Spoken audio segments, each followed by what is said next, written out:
जय हिंद दोस्तों, आप सबका स्वागत है एक बार फिर से आपके अपने यूट्यूब चैनल में। तो अभी के इस वीडियो में हम लोग हिंदी का मोस्ट इम्पोर्टेंट कुछ सवाल देखने वाले हैं ऑब्जेक्टिव टाइप का, जो आपका 18 फरवरी को एग्ज़ाम है उसके लिए बहुत ही इंपॉर्टेंट होगा। 18 फरवरी आपको पता है कि हिंदी ए और हिंदी बी का एग्ज़ाम है। तो आज हम लोग इस वीडियो में हिंदी ए का कुछ इंपॉर्टेंट सवाल करने वाले हैं जो आपके 18 फरवरी के एग्ज़ाम के लिए लाभदायक सिद्ध होगा। और अभी का दोस्तों देखिए, जो सवाल है 2022 का जो टर्म 1 का एग्ज़ाम हुआ था उसका ओरिजिनल प्रश्न पत्र है हमारे पास, ठीक है। क्योंकि प्रीवियस ईयर जो है बहुत ही इंपॉर्टेंट होता है किसी भी एग्ज़ाम को क्रैक करने के लिए, तो इसलिए प्रीवियस ईयर का सवाल लगा लेना चाहिए दोस्तों। तो ये क्वेश्चन जो है वो आपका 2022 का है, ठीक है। तो चलिए देखते हैं कि हिंदी का कौन कौन सा सवाल 2022 में आया था जो आपके एग्ज़ाम के लिए लाभदायक सिद्ध हो सकता है। तो देखिए, पहले पैसेज होता है, ठीक है। पहले पैसेज होता है खंड क में क्या होता है, पैसेज होता है, ठीक है। तो देखते हैं कौन कौन सा पैसेज है। तो देखिए, सबसे पहला पैसेज है यहाँ पर कि साहस की ज़िंदगी जो होती है सबसे बड़ी ज़िंदगी होती है।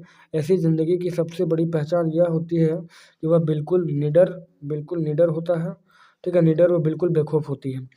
साहसी मनुष्य की पहली पहचान यह है कि वह इस बात की चिंता नहीं करता कि तमाशा देखने वाले लोग उसके बारे में क्या सोच रहे हैं। जनमत की अपेक्षा करके जीने वाला आदमी दुनिया की असली ताकत होता है और मनुष्यता को प्रकाश भी उसी आदमी से मिलता है। अड़ोस पड़ोस को देखकर चलना यह साधारण जीव का काम है। क्रांति करने वाले लोग अपने उद्देश्य की सूचना ना तो पड़ोसी के उद्देश्य से करते हैं और ना ही अपने चाल को ही पड़ोसी की चाल देखकर बुद्धिमता मानते हैं। तो पहला क्वेश्चन यहाँ पर होगा कि साहस की ज़िंदगी सबसे बड़ी क्या होती है। तो पहला ही लाइन पर देखिए क्या बोला गया, साहस की ज़िंदगी जो होती है, साहस की ज़िंदगी सबसे बड़ी ज़िंदगी होती है, ठीक है। तो पहला आंसर जो होगा यहाँ पर कि साहस की ज़िंदगी सबसे बड़ी क्या होती है, तो साहस की ज़िंदगी सबसे बड़ी ज़िंदगी होती है। सेकंड क्वेश्चन बोला गया जनमत की उपेक्षा करके जीने वाला आदमी दुनिया की असली क्या होता है। तो जनमत की उपेक्षा करके जीने वाला आदमी दुनिया की असली ताकत होता है। तीसरा क्वेश्चन है कि किस मनुष्य की पहली पहचान यह है कि वह किसी के बारे में कोई चिंता नहीं करता। तो डरपोक की या भीरू की या कायर की या साहसी की। तो साहसी मनुष्य जो है वह किसी के बारे में कोई चिंता नहीं करता है। अगला क्वेश्चन है जनमत शब्द में कौन सा समास है। तो जनमत में जो है वो तत्पुरुष समास है, ठीक है। जनमत जो शब्द है इसमें तत्पुरुष समास लगा हुआ है। अगला क्वेश्चन है 5वां नंबर की अड़ोस पड़ोस को देखकर चलना यह कैसा जीव का काम है। तो अड़ोस पड़ोस को चलना जो है साधारण जीव का जो है काम है, साधारण जीव का। अगला छठा क्वेश्चन देखेंगे। देखिए, छठा क्वेश्चन जो है पद्यांश दिया हुआ है और पद्यांश को पढ़ के आपको इसका आंसर देना था। क्या है कि प्रस्तुत पद्यांश को ध्यानपूर्वक पढ़कर संख्या 6 से 10 तक के सही विकल्प का चयन करना था। तो क्या है, देखते हैं पद्यांश के हंस लो दो क्षण खुशी मिली वरना जीवन भर क्रंदन है। किसका जीवन हंसी खुशी में इस दुनिया में रहकर बीता है। सदा सर्वदा संघर्षों को इस दुनिया में किसने जीता। खिलता फूल म्लान हो जाता खिलता फूल जो है वो म्लान हो जाता। हंसता रोता चमन चमन है। कितने रोज चमकते तारे कितने रह रह कर गिर जाते। हंसता शशि भी सिर्फ छिप जाता जब सावन घन घिर आते। उगता ढलता रहता सूरज जिसके साक्षी नील गगन आसमान को छूने वाली ऊंचे ऊंचे मीनारे हैं मिट्टी में मिल जाती वे छिन जाते सभी सहारे। दूर तलक धरती की गाथा मौन मुखर कहता कन कन। तो देखिए, अब इसका पद्यांश का आंसर देखेंगे कौन कौन सा होगा। तो पहला क्वेश्चन पद्यांश के आधार पर है कि हंस लो दो क्षण खुशी मिली वरना जीवन भर क्या है। तो हंस लो दो क्षण खुशी मिली वरना जीवन भर क्या है, तो जीवन भर है क्रंदन, ठीक है। जीवन भर रोना ही है। और नेक्स्ट क्वेश्चन है 7वां कि दूर तलक किसकी गाथा है। तो दूर तलक जो है वो धरती की गाथा है। दूर तलक जो है धरती की गाथा है दोस्तों। अगला सवाल है नील गगन का एक शब्द क्या होगा। तो नील गगन का एक शब्द क्या होगा, नीलांबर, ठीक है। नील गगन का एक शब्द क्या होगा, नीलांबर। अगला क्वेश्चन है 9वां नंबर की खिलता फूल क्या हो जाता है। तो साफ साफ लिखा गया है कि खिलता फूल जो है मलान हो जाता है। नेक्स्ट क्वेश्चन है जब सावन घन घिर आ जाते हैं तब कौन छिप जाता है। तो जब सावन घन घिर आते तब कौन छिप जाता है, तो वो शशि है जो छिप जाता है। अब देखिए व्याकरण खंड है, खंड ख जो व्याकरण पर है। तो व्याकरण के आधार पर आपको 10 सवाल पूछा जाएगा जो आपको जवाब देना है। पहला क्वेश्चन जो है व्याकरण के आधार पर 11वां नंबर जो है वो कहा जा रहा है कि निम्न में कौन अकर्मक क्रिया है। तो अकर्मक वो होगा जिसमें कोई मतलब कि दिशा जिसका ना पता चले, और कह सकते हैं आप जिसको क्या बोला जाए कि क्या, और उसका जवाब आपको नहीं मिलेगा, तो इसमें आप कह सकते हैं कि वो अकर्मक क्रिया है। तो ऑप्शन है कि बच्चा खेल रहा है, वह पुस्तक पढ़ रहा है, पिताजी रेडियो सुन रहे हैं और माँ भोजन बना रही है। तो इसमें से बच्चा जो खेल रहा है वही आपका क्या होगा, अकर्मक क्रिया हो जाएगा। अगला क्वेश्चन है, निम्न में से कौन वाक्य सकर्मक क्रिया का उदाहरण है। देखिए, मैं खेल रहा हूँ, क्या खेल रहा हूँ तो कुछ पता नहीं चल पाएगा, इसके लिए वह कर्मक हो जाएगा। फिर वह पढ़ रहा है, क्या पढ़ रहा है पता नहीं चलेगा, और चिड़िया उड़ रही है, तो क्या उड़ रही है पता नहीं चलता है। आप देखिए इसमें तो ऑप्शन नंबर 3 जो है उसमें आप देखिए क्या क्या का सवाल करके कि वह रोटी खा रहा है, इसका मतलब वह क्या खा रहा है, तो रोटी खा रहा है। तो यही आपका सकर्मक क्रिया का उदाहरण हो जाएगा, वह रोटी खा रहा है। अब अगला सवाल देखेंगे 13वां नंबर, कि गुरु का एक अर्थ होता है शिक्षक। गुरु का एक अर्थ होता है शिक्षक, तो दूसरा अर्थ क्या होता है। देखिए एक अर्थ तो आपको शिक्षक दे ही दिया, ठीक है, शिक्षक का नाम अध्यापक होता है, तो यहाँ पर दूसरा अर्थ पूछा है। तो गुरु का एक अर्थ तो शिक्षक होता है, लेकिन दूसरा क्या होता है, दूसरा होता है भारी, ठीक है, दूसरा भारी होता है। अगला सवाल 14वां नंबर है कि निम्न में कौन सा श्वेत का अनिकार्थी शब्द नहीं है। देखिए श्वेत का अनिकार्थी शब्द, तो श्वेत का अनिकार्थी में सफ़ेद भी होता है, उजला भी होता है, सफ़ेदी भी होता है। तो पूछा गया श्वेत का अनिकार्थी शब्द नहीं है, तो वो हो जाएगा आंसर श्याम, ठीक है, श्याम जो होगा वो श्वेत का अनिकार्थी शब्द नहीं होगा। अगला सवाल है, आजीवन कौन समास है। तो आजीवन जो है आपका वो अव्ययी भाव समास है, क्योंकि यहाँ देखिए आ जो है वही आपका अव्यय लगा हुआ है, ठीक है, तो अव्यय लगा हुआ है तो अव्ययी भाव समास हो जाएगा। अगला 16वां है कि रचना के आधार पर वाक्य कितने भेद के होते हैं। तो रचना के आधार पर जो है वाक्य जो होता है 3 भेद का होता है, ठीक है, सरल वाक्य, संयुक्त वाक्य और मिश्र वाक्य। तो अब 3 जो आपका है वाक्य का भेद होगा। नेक्स्ट क्वेश्चन है, मेरी इच्छा है कि मैं डॉक्टर बनूं, यह कौन सा वाक्य है। तो मेरी इच्छा है कि मैं डॉक्टर बनूं, यह जो है मिश्र वाक्य है बच्चों, ठीक है, मिश्र वाक्य है। आगे 18वां क्वेश्चन देखेंगे, बोला गया कि पिताजी के द्वारा अखबार पढ़ा गया, यह कौन वाच्य है। देखिए पिताजी के द्वारा अखबार पढ़ा गया है, तो द्वारा लगा हुआ है, किसी के द्वारा पढ़ा जा रहा है, तो वो क्या हो जाएगा, कर्मवाच्य होगा। अगर होता कि मैंने किताब पढ़ा या मैं किताब पढ़ रहा हूँ या मुझसे किताब पढ़ा गया, तो वो हो जाता है कर्तृवाच्य। लेकिन यहाँ पर पिताजी के द्वारा मतलब कि दूसरे व्यक्ति का बात चल रहा है और उसके द्वारा किताब पढ़ा गया, तो ये हो जाएगा कर्मवाच्य। अगला क्वेश्चन 19वां नंबर है कि विद्यालय घर के खाली स्थान है, सही अवयव को चुनना। तो देखिए आप सेंटेंस खुद भी बैठा सकते हैं कि विद्यालय घर के निकट है, ठीक है, विद्यालय जो है वो घर के निकट है, तो 19वां का आंसर हो जाएगा 1 नंबर। 20वां क्वेश्चन है, वाच्य कितने प्रकार के होते हैं।